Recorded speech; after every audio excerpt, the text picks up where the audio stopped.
పిల్లల పట్ల మమకారాన్ని ప్రేమని ఏమాత్రము తీసుకోనికుండా తగ్గకుండా 10 మంది పిల్లలున్న ఒకే రకమైన ప్రేమను పంచే తల్లి 10 మంది పిల్లలు ఒక తల్లికి అన్నం పెట్టలేని దుర్మార్గ స్థితిలో బతుకుతా ఉన్నారని అంటే ప్రపంచం ఎలా వెళ్తుందన్నది ఒకసారి ఆలోచించాలి. కనీసం చచ్చిపోతే కూడా తల్లిదండ్రులు ఎక్కడి నుంచో వీడియో కాలంలో చూసి కానిచ్చేయండి కార్యక్రమాలు చెప్పేటువంటి సన్యాసులు కూడా ఇంకా చాలా మంది బతికే ఉన్నారు భూమి మీద. ఒకసారి ఆలోచించాలి.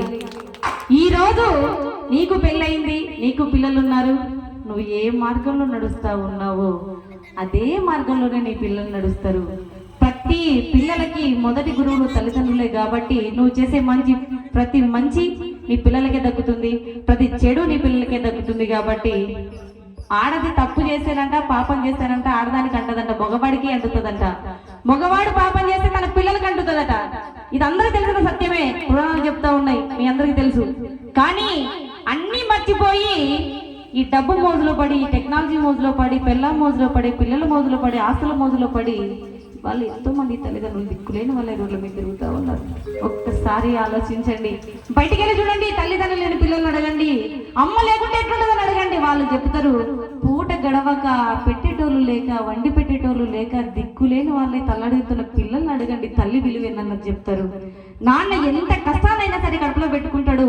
తన భార్య కూడా తన కళ్ళలో కన్నీళ్ళు కనపడకోకుండా దాచుకొని దాచుకొని దాచుకొని తన బిడ్డకు పెళ్లి చేసి అప్పగింతలు ఇచ్చేటప్పుడు తన పడ్డ దుఃఖము, బాధ, వేదన అంత ఒక్కసారి కన్నీళ్ళలో బయటకు వస్తుంది. నాన్న ఏడుపు చూడాలంటే కూతురు పెళ్లిలోనే చూడాలి. అంత గొప్ప తండ్రి కూడా ఇవాళ దిక్కులేని వాడే తిరుగుతూ ఉన్నాడు. అంత ఇంత తల్లిదండ్రులు మంచిగా తింటున్నారు, 2 పూటలు బతుకుతున్నారండి. కేవలం ఆడపిల్లలు ఉన్నటువంటి తల్లిదండ్రులు మాత్రమే భూమి మీద ప్రశాంతంగా బతుకుతూ ఉంటారు. కాబట్టి నీకోసం ఎన్ని త్యాగాలు చేసింది అమ్మ, నీకోసం ఎన్ని అప్పులు చేశాడు నాన్న. తన ఎప్పుడైనా కానీ నాన్న కష్టాన్ని ఒకసారి నువ్వు ఏం చేయనక్కర్లేదు, అరచేతిలో దాకా చూస్తే నాన్న కష్టం ఏదో తెలుస్తుంది. తన చేతులలో ఉన్నటువంటి ఆ రంధ్రాలను చూస్తే తెలుస్తుంది, కాయలు కట్టిపోయినటువంటి ఆ వేళ్ళను చూస్తే తెలుస్తుంది నాన్న కష్టం ఏందన్నది.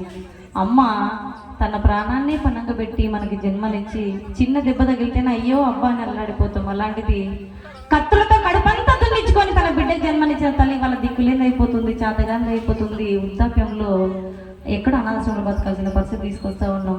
తల్లిదండ్రుల కష్టాన్ని గుర్తించండి. చివరి దశలో వాళ్ళకి మీ నుంచి కావాల్సింది ప్రేమగా పలికించే 2 మాటలు, 4 కారం వెతుకులే. కాబట్టి అదంతా మీ దృష్టిలో పెట్టుకుంటారు. ఈ గ్రామ ప్రజలందరినీ, మిమ్మల్ని అందరినీ కోరుకుంటూ, ఏ ఇంట్లో అయితే తల్లిదండ్రులు పూజింపబడతారో ఆ ఇంట్లో ఇలాంటి దేవతల ఆశీర్వాదం నిండుగా మెండుగా ఉంటుంది. కాబట్టి అమ్మను గౌరవించండి, నాన్నను గౌరవించండి. చివరి క్షణాల్లో వాళ్ళకి తోడుగా ఉండమని మిమ్మల్ని అందరినీ వేడుకుంటా ఉన్నాను. Thank you. నీ కడుపాకలి చూసి అమ్మ కమ్మని చనుబాలిస్తుంది, కంటికి నిదురే తెలుసుకొని తన ఒడినే ఊయల చేస్తుంది. కడుపులో ఉన్నప్పటి నుండి కాటికి వేలేంత వరకు అమ్మా అన్న మాట వినే తన జన్మ ధన్యమనుకుంటుంది.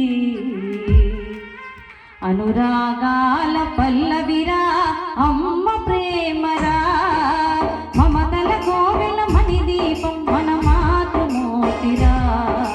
మమతల కోవెల మణి దీపం మన మాతృమూర్తిరా. 9 నెలలు మోసిన భారం అనుకోదేనాడు, పురిటి నొప్పుల కష్టాన్ని తను ఇష్టంగా భరించును.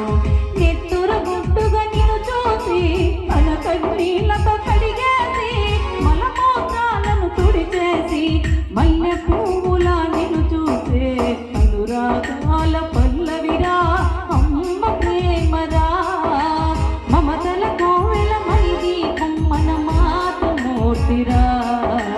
మమతల కోవెల మణి దీపం మన మాతృమూర్తిరా.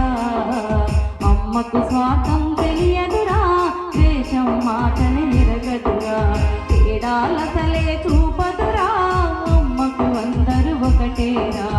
అమ్మకు స్వార్థం తెలియదురా, ద్వేషం మాటని ఎరగదురా, తేడాలసలే చూపదురా, అమ్మకు అందరూ ఒకటేరా.